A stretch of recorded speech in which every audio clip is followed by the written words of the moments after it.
In this video, I'll show you how to remove Powered by Shopify text from the footer section in Shopify Horizon theme. As you can see in this example, Powered by Shopify text is displayed next to the copyright notice right here.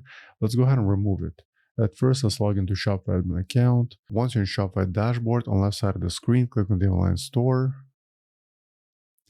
Right in here, look for your current theme, in my case Horizon, and then select Edit Theme. Once the theme editor loads, at the top left corner of the page, make sure the Sections tab is selected.